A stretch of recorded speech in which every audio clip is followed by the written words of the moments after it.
ಇವತ್ತಿನ lunch box ಸೀರೀಸಲ್ಲಿ ನಾನು ಮೊದಲಿಗೆ ತರಕಾರಿಯಲ್ಲಿ ನಾನು ಲಾಕಿನ ತೊಗೊಂಡಿದ್ದೀನಿ. ಸೋರೆಕಾಯಿ ಅಂತ ಹೇಳ್ತೀವಿ ಇದನ್ನು ತಗೊಂಡು ಸಿಪ್ಪೆ ತೆಗೆದು ನಾನು ಇದನ್ನು ಚೆನ್ನಾಗಿ ತುರ್ಕೊತಾ ಇದ್ದೀನಿ. ಈ ರೀತಿಯಾಗಿ ಚೆನ್ನಾಗಿ ಸಣ್ಣ ಕಣ್ಣಿನ ಇದರಲ್ಲಿ ತುರ್ಕೊಳ್ಳಿ, ಆವಾಗ ಚೆನ್ನಾಗಿ ಬರುತ್ತೆ.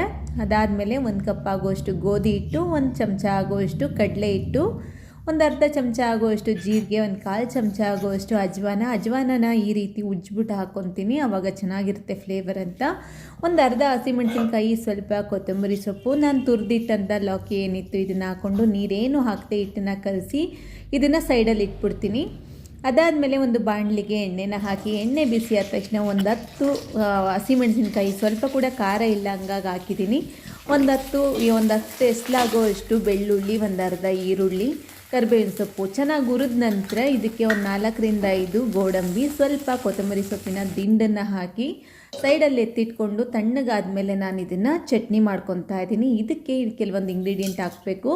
ರುಚಿಗೆ ತಕ್ಕಷ್ಟು ಉಪ್ಪು, ಒಂದು ಅರ್ಧ ಕಪ್ ಆಗುವಷ್ಟು ಮೊಸರನ್ನ ಹಾಕ್ಕೊಂಡು ದರ್ದರಿಯಾಗಿ ನಾನು ರುಬ್ಕೊಬರ್ತೀನಿ.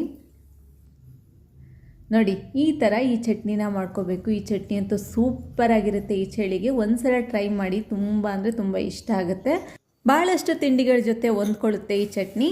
ಅದಾದಮೇಲೆ ಇಲ್ಲಿ ಒಂದು 4 ಆಲೂಗಡ್ಡೆನ ಈ ಥರ ಕಟ್ ಮಾಡಿ ಇಟ್ಕೊಂಡಿದ್ದೆ. ಒಂದೇ ಒಂದು ಕುದಿ ಬೇಯಿಸ್ಕೊಂಡಿದ್ದಾಯಿತು. ಆಲೂಗಡ್ಡೆ ಸ್ವಲ್ಪ ಸಾಫ್ಟ್ ಆಗಿತ್ತು. ಇದನ್ನು ನೀರನ್ನ ಶೋಧಿಸ್ಕೊಂಡು ಒಂದು ಮಡಕೆ ತೊಗೊಂಡಿದ್ದೀನಿ. ಅದರಲ್ಲಿ ನಾನು ಸ್ವಲ್ಪ ಎಣ್ಣೆನ ಹಾಕಿದೆ. ಎಣ್ಣೆ ಕಾದ್ಮೇಲೆ ಜೀರಿಗೆ ಸ್ವಲ್ಪ ಸಿಡಿದ ಮೇಲೆ ಹಸಿಮೆಣಸಿನ್ಕಾಯಿ, ಸ್ವಲ್ಪ ಕರಿಬೇವಿನ ಸೊಪ್ಪನ್ನ ಹಾಕ್ಕೊಂಡು ಇವೆರಡನ್ನೂ ಚೆನ್ನಾಗಿ ಸ್ವಲ್ಪ ಬಾಡಿಸ್ಕೊಂಡು ತದನಂತರ ನಾನು ಬೇಯಿಸಿಟ್ಕೊಂಡಿರೋಂಥ ಆಲೂಗಡ್ಡೆನ ಹಾಕಿ ಸ್ವಲ್ಪ ಅರಿಶಿನದ ಪುಡಿ, ರುಚಿಗೆ ತಕ್ಕಷ್ಟು ಉಪ್ಪು ಹಾಕಿ ಆಲೂಗಡ್ಡೆಗೆ ಚೆನ್ನಾಗಿ ಮಿಕ್ಸ್ ಮಾಡಿ 2 ನಿಮಿಷ ಬಿಟ್ಟಿದ್ದೆ. ಆಲೂಗಡ್ಡೆ ಆಲ್ರೆಡಿ ಬೆಂದಿತ್ತು. ಅದಾದಮೇಲೆ ಕೂಡ ಸ್ವಲ್ಪ ಮಸಾಲೆ ಚೆನ್ನಾಗಿ ಇಟ್ಕೊಳ್ಳುತ್ತೆ ಅಂತೇಳಿ ಬಿಟ್ಟಿದ್ದೆ. ಅದಾದಮೇಲೆ ಈಗ ಲಾಸ್ಟಲ್ಲಿ ಕಸೂರಿ ಮೇಥಿ, ಸ್ವಲ್ಪ ಕೊತ್ತಂಬರಿ ಸೊಪ್ಪು ಹಾಕಿ ಇಳಿಸ್ತಾ ಇದ್ದೀನಿ.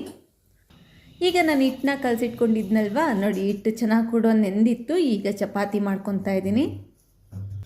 ತುಂಬ ಚೆನ್ನಾಗಿ ಒತ್ಸೋದಕ್ಕೂ ಏನು ಕಷ್ಟ ಆಗಲ್ಲ, ಭಾಳ ಚೆನ್ನಾಗಿರುತ್ತೆ. ಮಕ್ಕಳು ಈ ಥರ ತರಕಾರಿಗಳನ್ನು ತಿನ್ನೋದಿಲ್ಲ, ಈ ಸೋರೆಕಾಯಿ ಇವೆಲ್ಲ ತಿನ್ನೋದಿಲ್ಲ ಮಕ್ಕಳು. ಹಂಗಾಗಿ ಚಪಾತಿ ಮಾಡುವಾಗ ಸ್ವಲ್ಪ ತಲೆ ಹೊಡಿಸಿ ನಾವು ಈ ಚಪಾತಿ ಒಳಗಡೆ ಈ ತರಕಾರಿಗಳನ್ನು ಹಾಕಿ ತಿನ್ನಿಸ್ಬೋದು ಮಕ್ಕಳಿಗೆ. ಇವೆಲ್ಲ ತುಂಬ ನೀರಿನ ಅಂಶ ಇರುತ್ತಲ್ವ, ತರಕಾರಿ ತುಂಬಾ ಒಳ್ಳೆಯದು ಮಕ್ಕಳಿಗೆಲ್ಲ ದೊಡ್ಡವ್ರಿಗೂ ಕೂಡ.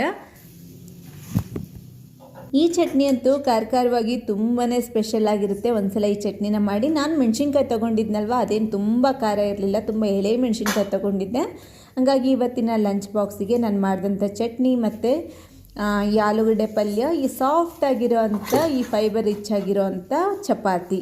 ಇವತ್ತಿನ ಲಂಚ್ ಬಾಕ್ಸ್ ರೆಸಿಪಿ ನಿಮಗೆ ಹೇಗೆ ಅನ್ನಿಸ್ತು ಅಂತ ಕಮೆಂಟ್ ಮೂಲಕ ತಿಳಿಸಿ. Thank you so much video ನೋಡಿ.